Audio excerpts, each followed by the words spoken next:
माझ्यासाठी आहे. ते याकरता आहे की पुढच्या पिढीला तुम्हीच सांगू शकता. तुम्ही सांगितलं तरच पुढची पिढी ऐकणार आहे. आमची पिढी, वरची पिढी ज्या वेळेला, वरिष्ठ पिढी ज्या वेळेला असं करतोय असं आम्हाला कळतं, त्यावेळेला आम्ही पुढे ते करतोय. पुढच्या पिढीला देण्याचं कर्तव्य तुमचं आहे, ते तुम्ही करतायत, त्याच्याकरता स्मरण करतायत. त्याकरता ही खूप आनंददायी गोष्ट मला वाटती आहे. म्हणजे 6 जून 1674 रोजचा दिवस असतो, त्याला काहीतरी एक वेगळं महत्व असतं. रोजचा सूर्य संस्कृतीची एक नवीन नांदी घेऊन येत असतो. कसा 6 जून 1674 दिवस होता. सोन्याचा दिवस मी त्याला नेहमी म्हणत असतो. 6 जून म्हटलं की मला सोन्याचा दिवस तो वाटतो. इंग्रजी तारखेनुसार तो आहे, आपल्या मराठी याच्यानुसार ती तिथी वेगळी आहे. कारण का बरं तो सोन्याचा दिवस होता, तर त्या दिवशी रायगडावर मंगल वाद्य वाजत होती आणि जगभराच्या देशाच्या कानाकोपऱ्यातून लोक रायगडावर त्या दिवशी जमा झालेली होती. गागा भट्टांसारखे प्रकांड पंडित रायगडावर आलेले होते. काशीवरून येताना त्यांनी गंगेचं पाणी घेऊन पण आलेले होते. अनेक पुरोहित त्या दिवशी रायगडावर जमा झालेले होते. आणि कशा करता आलेले होते सगळेजण, तर छत्रपती शिवरायांच्या राज्याभिषेकासारखा म्हणून ते तिथे आलेले होते. मोठा हिंदूंच्या करता असलेला तो मोठा आनंददायी असा क्षण होता, उत्साही असा क्षण होता, गरजण्यासारखा क्षण होता.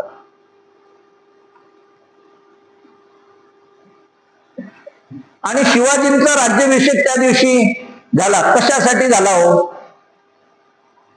मी राजा व्हावा असं वाटत होतं का शिवरायांना?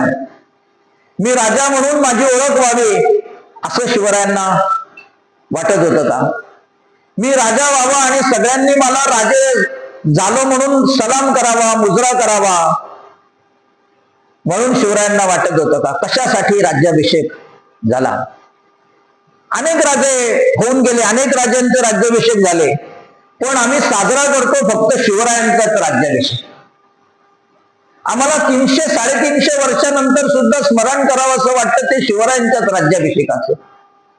अनेक राजे होऊन गेलेले आमच्या हिंदू समाजात, अनेक जण बलाढ्य असे राजे होऊन गेलेले आहेत. असं असलं तरी आम्हाला शिवरायांचाच राज्याभिषेकाचं स्मरण 350 वर्षानंतर सुद्धा करावं असं वाटतं. त्याचं कारण वेगळं आहे. त्यावेळेसची जी परिस्थिती होती, ती परिस्थिती अशी होती की दिल्लीला मुघल होते, बिजापूरला आदिलशाही होती, गोव्यात फिरंगी होते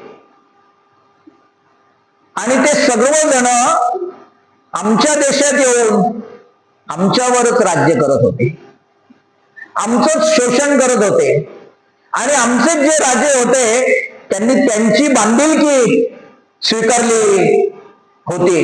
अशा परिस्थितीत शिवराय एक 16-17 वर्षाचा मुलगा या सगळ्या विरुद्ध उभा राहिलेला होता. ज्याचे वडील हे सुद्धा मुघलांच्याकडे आंदण म्हणून काम करत होते, तो शिवराय आपल्या आईच्या प्रेरणेने या मुघलांच्या विरुद्ध उभा राहिला होता. मातृशक्ती काय आहे आमची? त्या मातृशक्तीचं खरं हे स्मरण आहे. शिवरायांचं राज्याभिषेक म्हणजे खरं मातृशक्तीचं स्मरण आहे. की मातृशक्ती काय करू शकते? ती तेव्हाही करत होती आणि आजही करू शकते. आज सुद्धा जर जगातली परिस्थिती बदलायची असेल तर मातृशक्ती एक व्हायला पाहिजे.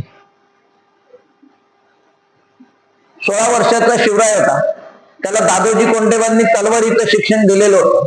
कारण वडील राजे होते, ते भले बांधिलकी त्यांची मुघलांची केलेली असेल तरी अशा घराण्यात त्याचा जन्म झालेला होता. त्याला तलवारी शिकलीच गेली पाहिजे, ढाल शिकलीच गेली पाहिजे, असं शिक्षण त्याला आपल्या घरातच दादोजी कोंडदेवांनी दिलं. आणि ते शिक्षण घेऊन शिवरायांनी काय केलं, वडिलांच्या पावलावर पाऊल ठेवून गेला नाही, असलेल्या पायवाटेवरून गेला नाही, तर शिवरायांनी आपली स्वतःची पायवाट तयार केली आणि त्या पायवाटेवरून चालायला शिवरायांनी सुरुवात केली. अन्यायाविरुद्ध लढायला सुरुवात केली. आणि त्याच्याकरता काय केलं त्यांनी, तर छोटे छोटे मावळे आपल्या आजूबाजूला फिरणारे त्यांना गोळा केले आणि त्यांना गोळा करून शिवरायांनी स्वराज्य कसं निर्माण होईल याच्यासाठी प्रयत्न सुरू केले. त्या मावळ्यांना त्यांनी शिक्षण दिलं, त्या मावळ्यांना त्यांनी लढण्यासाठी एकत्रित केलं, त्या मावळ्यांच्या मनात स्वाभिमान जागृत केला, त्या मावळ्यांच्या मनात आपल्याला देशप्रेम जागृत केलं, त्या मावळ्यांच्या मनात आमचा देश आहे, हे परकीय आहे, त्यांच्या विरुद्ध लढलं पाहिजे, त्यांच्या विरुद्ध एक झालं पाहिजे, हा स्वाभिमान जागृत करण्याचं मोठं काम शिवरायांनी केलं. काय केलं त्याच्यासाठी त्यांनी, 1674 साली राज्याभिषेक झाला, पण त्याच्या पूर्वीच शिवरायांचं खूप मोठं काम होतं आणि ते केलं. त्या कामामुळे राज्याभिषेक व्हावा अशी परिस्थिती निर्माण झाली. किंबहुना सर्वांना असं वाटलं की नाही, आता शिवरायांनी राज्याभिषेक केलाच पाहिजे, म्हणून गागाभट्ट काशीवरून रायगडावर आलेले होते. गागाभट्ट कुठे जात नव्हते कधी, पण ज्या वेळेला सत्ता स्थापन करायची वेळ असेल, राज्य स्थापन करायची वेळ असेल, त्याच्या पाठीमागे जर संत असतील तर त्या राजाला वेगळा अर्थ प्राप्त होतो, तर त्या राजाचं भवितव्य वेगळ्या प्रकारे समोर येत असतं. अशा करता गागाभट्ट आलेली होती. अशा करता गागाभट्टांची तिथली उपस्थिती ही सर्वांना प्रेरणादायी होते. नवे तर स्वातंत्र्याचं, स्वराज्याचं राज्य हे देवाधिकाशी संलग्न असलेलं जे राज्य आहे, तसं राज्य निर्माण करण्यासाठी गागाभट्ट तिथे आलेले होते. म्हणजे 1646 साली शिवरायांनी तोरणा किल्ला ताब्यात घेतलेला. रायरेश्वराच्या देवळात स्वतःच्या बोटांनी रक्त तापून शिवाजीच्या शंकराच्या पिंडीवर अभिषेक केला होता आणि सगळ्यांना स्वराज्याची शपथ दिली होती. आणि त्याच्या पार्श्वभूमीवर 1674 साली राज्याभिषेक करण्याचं शिवरायांनी घातलं. असा तो अभूतपूर्व सोहळा 1674 साली राज्याभिषेकाचा आपल्या समोर आला, साजरा झाला आणि राज्याभिषेक झाला. कारण मी काम करतोय तर त्याला काहीतरी एक नोंद असली पाहिजे, त्याला काहीतरी नाव असलं पाहिजे. मी हा गोविंदनगरचा सदस्य आहे आणि मी जर ही व्यवस्था पाहत असेल तर मग मला प्रचार प्रमुख म्हटलं गेलं, मग मला सेक्रेटरी म्हटलं गेलं, मग मला अध्यक्ष म्हटलं गेलं, तर मग तो अध्यक्ष असेल त्याचं सगळं ऐकता आणि मग ती गोविंदनगरची ज्येष्ठ मंडळांची टीम जी आहे ती एकत्रितपणे येऊन काहीतरी विधायक असं काम जगासमोर उभं करू शकतं.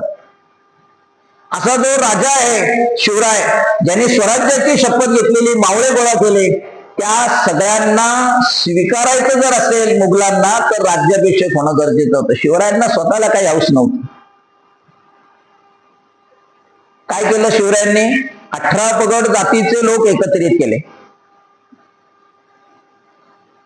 शिवरायांच्या महाराजांच्या काळात सर्व जाती धर्माचे लोक यांना स्थान होतं. म्हणजे पालखीचे मानकरी जे असतील, किल्ल्याचे रक्षक जे असतील, तोफखान्याचे प्रमुख जे असतील, यांना पद दिली जात बघून नाही, त्यांचं कर्तृत्व बघून. ते किती गुणवंत आहे, ते किती कर्तृत्ववान आहे, ते किती स्वराज्याशी अभिप्रेत आहे, या आधारावर मग ते कोणची का जातीचे असे ना, त्या आधारावर त्यांना ही पद दिलेली आहे. आणि त्या पदांच्या आधारावर कोण रक्षक आहे, कोण पालखीचं मध्ये, त्या आधारावर शिवराय जगभर फिरले आणि हिंदू साम्राज्य त्यांनी स्थापन केलं. मी सुरुवातीलाच म्हटलं की शिवरायांना त्यांच्या मातेने जिजाऊनी त्यांना घडवलं. मातृशक्ती किती महत्वाची आहे तसं शिवरायांच्या काळात महिलांना खूप आदराचं स्थान शिवरायांनी दिलं. म्हणजे शिवराय ज्या वेळेला उभे राहिले आणि मुघल ज्या वेळेला आमच्यावर राज्य करत होते त्यांनी आमची मंदिरं लुटली,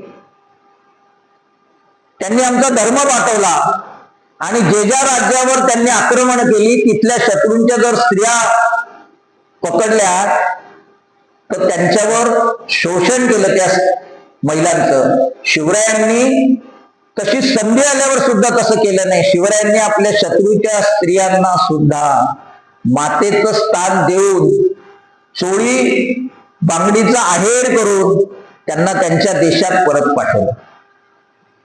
महिलांचा सन्मान करण्याची जी प्रथा आहे ती पूर्व परंपरा जरी असली तरी ती शिवरायांपासून नक्की आहे असं मला म्हणावं असं वाटतं.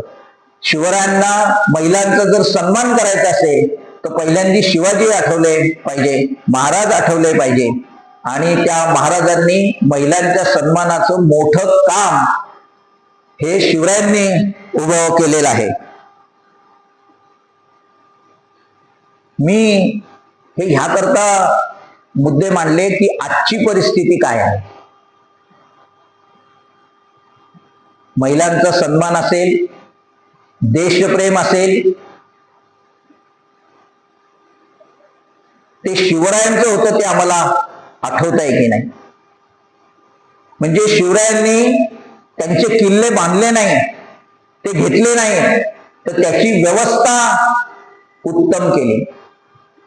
सुरुवातीला उल्लेख झाला की जून महिन्यात पाऊस सुरू व्हायला पाहिजे, तो नुकताच 2 दिवस झाले सुरू झाला आणि आम्ही सगळे हवालदिल झालेलो होतो की पाणी कपात होईल का. मुंबईत तर ती झाली, आमच्या इकडे गेल्या शनिवारी झाली. शिवरायांनी किल्ले बांधले, त्याची जलव्यवस्था पण आधी केल्या. शिवरायांनी किल्ले बांधले, त्याची संरक्षणाची व्यवस्था आधी केली. शिवरायांनी किल्ले बांधले, त्याचं पर्यावरण रक्षण आधी केलं. शिवरायांचा राज्याभिषेक काचं स्मरण जर आम्ही करणार असो तर त्या पर्यावरणाचं रक्षण करण्याची आमची जबाबदारी आहे याचं भान आम्ही ठेवलं पाहिजे, याची जाणीव आम्हाला झाली पाहिजे. 1674 आणि 2026 जे आमचे पूर्वज होते, जो आमचा राजा होता, त्यांनी काय केलं त्याचं थोडंसं चिंतन जरी आम्ही अंगीकारलं तरी राजाचं स्मरण होईल असं होतं. मी ज्या सोसायटीत राहतो त्याच सोसायटीला गेल्या आठवड्याला नगरपालिकेने दंड केला. ओला कचरा आणि सुका कचरा वेगळा वेगळा केला नाही म्हणून. असं पर्यावरणाचं साधं काम जरी आम्ही केलं तरी शिवरायांचं स्मरण केलं असं म्हणता येईल असं मला वाटतं. त्याचं कारण असं आहे, मी सुरुवातीला म्हटलं की तुम्ही अभिनंदनाला पात्र आहात, ज्येष्ठ नागरिक हे करतं, कारण आजचं जे काळ आहे डिजिटल युगात आम्ही जगतो आहोत. तंत्रज्ञान जे आहे ते आमचं खूप पुढे गेलेलं आहे. म्हणजे तुम्हीच सगळेजण पूर्वी असे कार्यक्रम केले तर एक माईक असेल, त्याचा आवाज शेवटपर्यंत जात असेल की नाही, मला सूचना दिली की तुमच्या इकडे माईक लावतो, आम्ही ते रेकॉर्ड करतो. पूर्वी अशी सोय नव्हती, आता ती सोय झाली. पुन्हा जर हे ऐकावंसं वाटलं, किती चूक शरद जाधवांनी सांगितलं, आम्ही अभ्यास काय केला होता आणि किती चूक सांगितलं, असं पुन्हा पुन्हा बघायचं असेल तर त्याच्याकरताची ही डिजिटल क्रांती घडलेली आहे, त्याचा विषय आहे.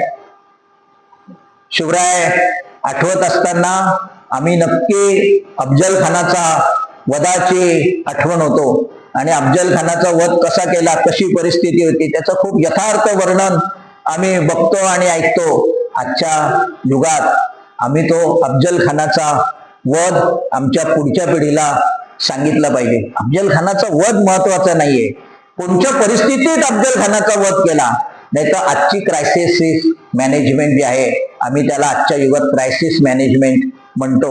आणि क्रायसिस मॅनेजमेंटचा आमचाच मुलगा सांगतो की आज आमच्याकडे ते शरद जाधव आलेले होते, त्यांचं क्रायसिस मॅनेजमेंटवर व्याख्यान आहे आणि म्हणून मला जायचंय, म्हणून बाबा मला तुमची ती गाडी द्या, आज मला गाडी द्या, गाडीत जायचंय, कारण वेळ झालेला आहे, खड्डे खणलेले आहे नाशकात, आणि मग ते मी वेळेत कसं जाईल, म्हणून गाडी द्या. Crisis management. आमच्या शिवरायांनी अफजल खानाचा वध केला, ती क्रायसिस मॅनेजमेंटचं उदाहरण आहे. काय परिस्थिती होती तेव्हा की अफजल खान हटायला तयार नाही, अफजल खानावर वार युद्ध करू शकत नव्हते. शिवराय केलं असतं, बाहेर तलवार घेऊन पडले असते तर 100% हरले असते, पराजय स्वीकारावा लागला असता, आणि तो पराजय स्वीकारायचा नाही. तर क्रायसिस मॅनेजमेंटची मोठी संयम बाळगून शिवरायांनी अफजल खानाचा वध केला आणि मोठी फौज एक 400-500 मावळ्यांनी नेस्तनाबूत केली. मुलगा ऐकत नाहीये, मी त्याला सांगतोय तू नोकरी कर, तो म्हणतो व्यवसायच करायचा आहे, व्यवसायात त्याला यश येत नाही. मुलीचं लग्न झालेलं आहे, ती परत आलेली आहे, ती ऐकत नाही. अशा सगळ्या क्रायसिस मॅनेजमेंट मध्ये आम्ही अडकलो आहे. आणि आमचा तो मुलगा म्हणतो बाबा तुम्हाला काही कळत नाही, तुमच्या वेळेला ते ठीक होतं, तुम्ही ते परत जा, ते शरद जाधवांना बोलवा, ते शिवरायांचं भाषण लागलं तर परत ऐका, हे क्रायसिस मॅनेजमेंट तुम्हाला काही माहिती नाही.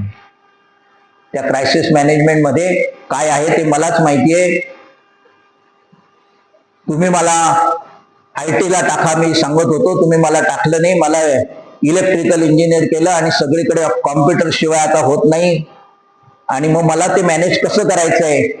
तुम्ही मला 7च्या आत घरात या म्हणता, रामरक्षा म्हणायला संध्याकाळचं शुभम करोती आजही या म्हणता, पण माझं ते मॅनेजमेंट बघता बघता मला इथे कसं काय येता येईल. माझ्या मनात आजही असतं की ते शुभम करोती झालं पाहिजे, माझ्या वडिलांकडून मला करून घेतलं, माझ्या आजोबांकडून करून घेतलं, माझ्या मुलांनी माझ्या नातवांनी करावं असं मला वाटतं, पण ते करतातच असं नाही. ते करायला सांगितल्यावर हो म्हणण्याचं सुद्धा धारिष्ट्य ज्या मुलांमध्ये नसतं, त्या पिढीला आपल्याला घडवायचंय, त्या पिढीला आपल्याला सामोपचाराची भाषा सांगायची आहे. शिवराय म्हणजे काय फक्त तलवार नाही आहे, शिवराय म्हणजे उत्तम शेती धोरण आहे. आज आमच्या शेती धोरणाचा विचार आम्ही करतच नाही आहोत. कांदे रस्त्यावर टाकतात, टमाटे रस्त्यावर टाकतात, कधी मेथी 10 रुपये होती, कधी मेथी 40 रुपये होती.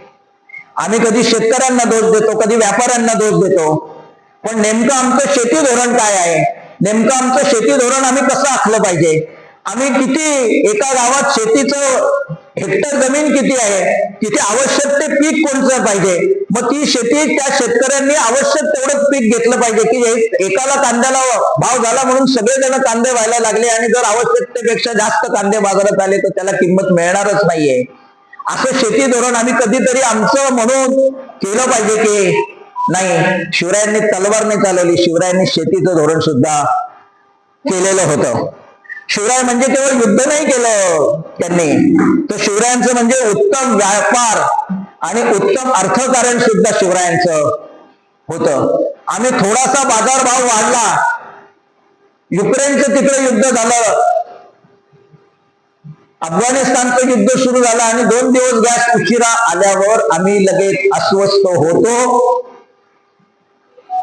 सरकार बदललं पाहिजे अशी भावना माझ्या मनामध्ये येते. असं उत्तम व्यापार आणि अर्थकारण कसं केलं पाहिजे याचा विचार शिवरायांचं स्मरण करायचं असेल तर केलं पाहिजे. आणि त्याकरता काय करता येईल त्याचं नियोजन आम्ही केलं पाहिजे. आणि ते नियोजन किमान मी करत नसेल तर जो कोणी करत असेल किमान त्याच्या पाठीशी उभं राहायला पाहिजे, किमान त्याला सहकार्य केलं पाहिजे. शिवरायांचं स्मरण त्याकरता आहे. आणि शिवरायांनी फक्त किल्ले नाही घेतले, किल्ले ही आवश्यकतेचा भाग आहे म्हणून घेतले, पण फक्त किल्ले नाही घेतले. शिवरायांनी माणसांची गुंफण केली. हे खरं शिवरायांचं काम आहे. आमचा ज्येष्ठ नागरिक संघ जो आहे त्याचं खरं काम हे माणसांचं गुंफण करण्याचं आहे. त्याच्याकरता शिवरायांचं स्मरण तुम्ही करत आहात. आम्ही माणसांची गुंफण केली पाहिजे की नाही, ती माणसांची गुंफण केली पाहिजे. ती माणसं माणसं म्हणून जगली पाहिजे. ती माणसं माणसं म्हणून एकत्रित आली पाहिजे. ती माणसं माणसं म्हणून एक विचाराने एका दिशेला गेली पाहिजे. जे शिवरायांनी केलं ते आम्ही आज करणं गरजेचं आहे. नाही तर मग पुन्हा एकदा शिवरायांच्या वेळेसचा जो मुघलांचं आक्रमण होतं, आदिलशाहीचं आक्रमण होतं, त्याला आम्ही नवीन नाव दिलं, जिहादचं नाव दिलंय. त्या जिहादचं नाव देण्याची वेळ आज आमच्यावर आलेली आहे. ते जर व्हायचं नसेल तर आम्हाला सुद्धा माणसांची गुंफण केली पाहिजे. आम्हाला सुद्धा माणसांवर संस्कार केले पाहिजे. आम्हाला सुद्धा माणसांनी स्वदेशीचं जागृत प्रेम निर्माण केलं गेलं पाहिजे. आम्हाला सुद्धा माणसांनी कुटुंब व्यवस्था पुन्हा एकदा स्थिर केली पाहिजे. शिवरायांचं स्मरण करायचं असेल तर या सर्व गोष्टी पुन्हा एकदा आम्हाला करणं गरजेचं आहे असं मला वाटतं. आम्ही कुटुंब म्हणून जगत असताना आम्ही कुटुंब प्रबोधन होणं गरजेचं आहे. आम्ही कुटुंब म्हणून जगत असताना आमच्या कुटुंबात आम्ही अशी व्यवस्था कदाचित करू शकतो का की किमान आठवड्यातून एक दिवस एक जेवण सगळेजण बरोबर घेतो. आम्ही कुटुंब म्हणून जगत असताना आम्ही ज्या इमारतीत राहतो, बिल्डिंग मध्ये राहतो, तिथे असं आम्हाला काही करता येऊ शकेल का की आमच्या इमारतीतले सगळे कुटुंब कधीतरी एक दिवस वर्षातून एकत्रित येऊन काही तास घालवत आहेत आणि ही आमची इमारत, आमची फ्लॅट संस्कृती हे कुटुंब म्हणून आहे असं आम्ही आमच्या शेजारच्या इमारतीला, आमच्या कॉलनीत काही प्रतिबिंबित करू शकतो का? शिवरायांचं स्मरण करायचं असेल तर हे पण केलं पाहिजे असं वाटतं. आमचा समृद्ध भारत करायचा असेल तर शिवरायांनी त्यावेळेला जे जे केलं होतं ते ह्या वेळेला करणं गरजेचं आहे. म्हणजे शिवरायांसारखं तलवार घेऊन लढायला जायचं नाहीये, शिवरायांसारखं युद्ध करायचं नाहीये, पण शिवरायांचा जो संयम होता, शिवरायांचा जो काटेकाजी होती, शिवरायांचं जे नियोजन होतं ते आजही आम्हाला करणं गरजेचं आहे. कोरोना आला, आम्ही सर्वजण कोरोनाला सामोरं गेलो होतो आणि कोरोनाला सामोरं जात असताना जगात फक्त भारत हा असा आमचा देश होता की ज्यांनी जगाला सामर्थ्यवान करण्याचं शिक्षण दिलं, जगाला संयम कसा बाळगायचा ते शिकवलं, जगाला कोरोनाची लस दिली आणि जगाची अर्थव्यवस्था कोलमडत असताना बलाढ्य देश अमेरिका असेल, चीन असेल, जपान असेल, इंग्लंड असेल, जे सगळेजण आमच्या देशाकडे एक अविकसनशील देश म्हणून बघत होते, त्या देशांनी या कोरोनाला सामोरे जात असताना फक्त जगात भारत असा एक देश होता की ज्याची अर्थव्यवस्था ढासळली नाही, किंबहुना ती 5व्या नंबरवर पोहोचली. केव्हा? जेव्हा आमचं स्वाभिमानाचं अयोध्येचं राम मंदिर आम्ही स्थापन केलं त्यावेळेला जगातली आमची अर्थव्यवस्था 5व्या क्रमांकावर गेली. आणि कोणाचा घेतला 5वा क्रमांक? 150 वर्ष ज्यांनी राज्य केलं आमच्यावर त्या इंग्लंडला पाठीमागे टाकून आम्ही आमची अर्थव्यवस्था घेतली. कोरोनाला सगळा देश सामोरा गेला आणि सगळ्यांच्या अर्थव्यवस्था कोलमडल्या. आमची अर्थव्यवस्था कोलमडली नाही, ती स्थिर राहिली. कदाचित फार इथे अर्थशास्त्रज्ञ कोणी असेल किंवा खूप अर्थशास्त्रीय दृष्टिकोनातून असेल तर आमचा सुद्धा जीडीपी फ्लक्च्युएट झालेला होता. पण आमचा जीडीपी फ्लक्च्युएट जरी झालेला असला तरी आमची अर्थव्यवस्था स्थिर राहिली, कोलमडली नाही. जगात एकमेव असा देश होता की जग सगळ्या कोरोनाला सामोरे जात असताना सगळ्यांची अर्थव्यवस्था कोलमडली, आमची अर्थव्यवस्था कोलमडली नाही. त्याचं अर्थशास्त्रीय कारण काहीही जरी असलं तरी त्याचं खरं कारण असं आहे की आमचा देश एका संस्कारावर आधारित आहे. आमचा देश माणूस गुंठ्यांच्या शिवरायांच्या संस्कृतीवर आढळलेला आहे. आमचा देश शिवरायांनी जो सहकार सांगितला त्या सहकारी अर्थव्यवस्थेच्या पायावर आमची अर्थव्यवस्था उभी आहे. म्हणून जगातल्या अर्थव्यवस्था कोलमडत असताना आमचा देश अधिक भक्कमपणे सक्षमपणे पुढे गेलेला आहे. शिवरायांच्या राज्याभिषेकाचा अभ्यास करायचा असेल, शिवरायांच्या राज्याभिषेकाचं स्मरण करायचं असेल, शिवरायांच्या राज्याभिषेकाचं कर्तृत्व गाजवायचं असेल, अभिमान बाळगायचा असेल, तर शिवरायांनी त्या काळात जे केलं ते आजच्या काळातही करणं गरजेचं आहे. ते स्मरण ठेवून त्यातलं एखादं काम जरी मी माझ्या व्यक्तिगत आचरणात आणलं, मग त्याचं पर्यावरणाचं असेल, त्याचं कुटुंब व्यवस्थेचं असेल, त्याचं अर्थकारणाचं असेल, त्याचं नियोजनाचं असेल, त्याचं क्रायसिस मॅनेजमेंटचं असेल, त्याचं टाइम मॅनेजमेंटचं असेल, असं कुठलंही काम जरी आम्ही आमच्या कृतीत आणलं, आचरणात आणलं, स्वदेशीच आचरणात आणलं, तर आमचा देश बलशाली, समृद्ध आणि जगात एक नंबरला निश्चितपणे जाईल. जे आमच्या पंतप्रधानांनी 5 ट्रिलियनचं स्वप्न आम्हाला दिलेलं आहे ते सरकार पूर्ण करू शकणार नाही, ते तुम्ही आम्ही पूर्ण करू शकणार आहे. आणि ते करायचं असेल तर शिवरायांचं स्मरण करून आमची आर्थिक रचना जर आम्ही अंगीकारली, अभिप्रेत आली आणि केली, तर आमचं देश समृद्ध, बलशाली आणि जगात एक नंबरचं होईल असं मला वाटतं. ते स्मरण तुम्ही नक्की कराल असा विश्वास व्यक्त करतो. आणि माझ्या वाणीला विराम देण्यापूर्वी आपण सर्वजण एकदा छत्रपती शिवरायांचा जय जयकार करू आणि नंतर सांगू, छत्रपती शिवाजी महाराज की जय.